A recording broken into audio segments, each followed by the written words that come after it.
you are a parent, you need to listen to this. So what led me to make this video was I saw somewhere online this tragic news about a mom is suing the company, AI company, because she lost her teenage son to suicide because AI made him, asked him to do so.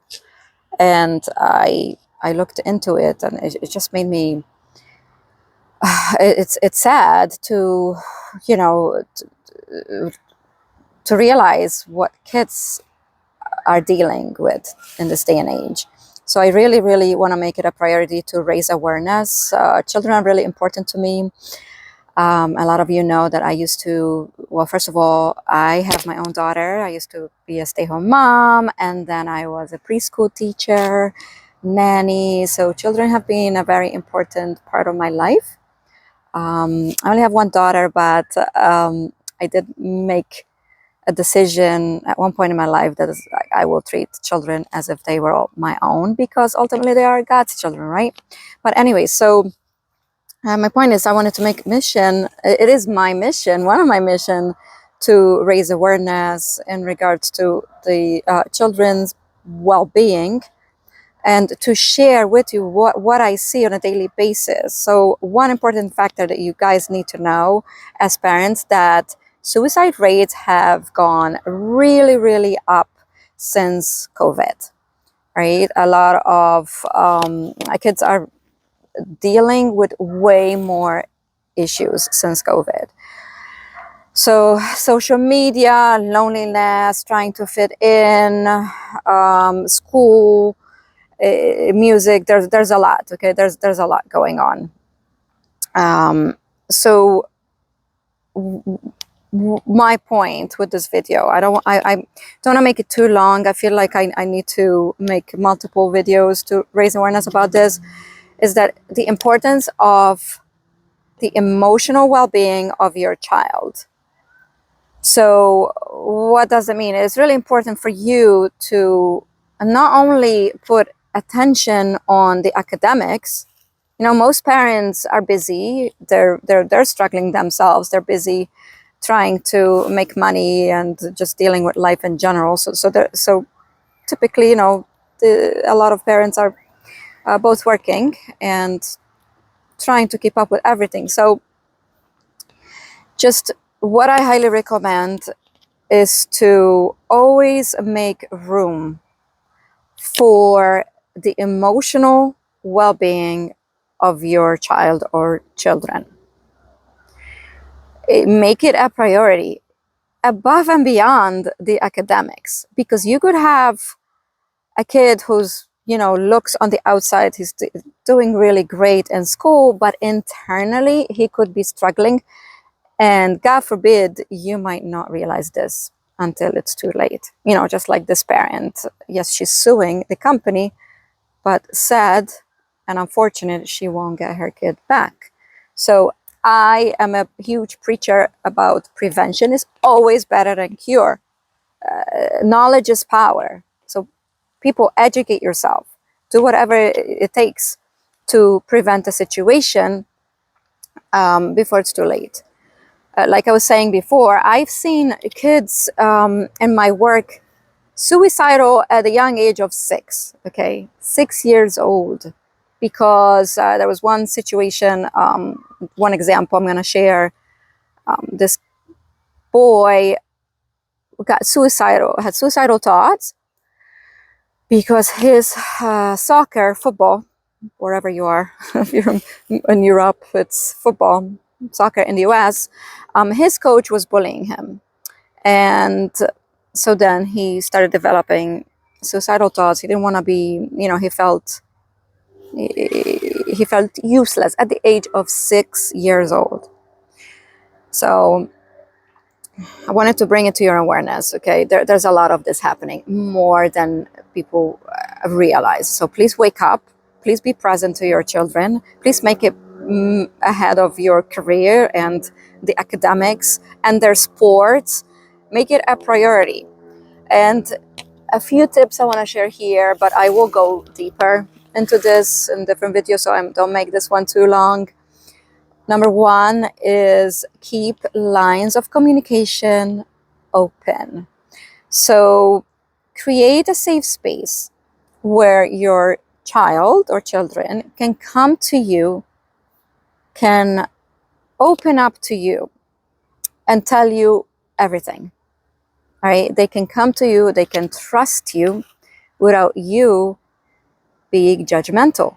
So you want to create a space of love, right? You want to show up from unconditional love, and you want to be able to have the space so your kid, even though they did something wrong and they know they're going to get punished and there's going to be consequences, but at the same time they can feel safe coming to you. So that's number one priority.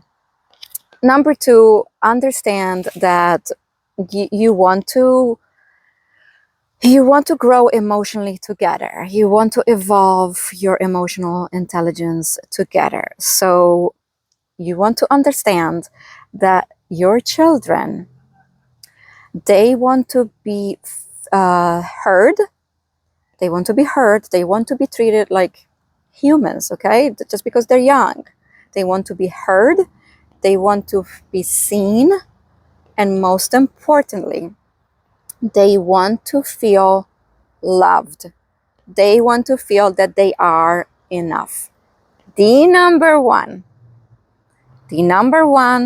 root issue for every session that I had was always not feeling good enough, not feeling enough of something, either not feeling loved enough, not feeling seen enough, not feeling heard enough. That's always the root. And eventually it will develop into the other issues.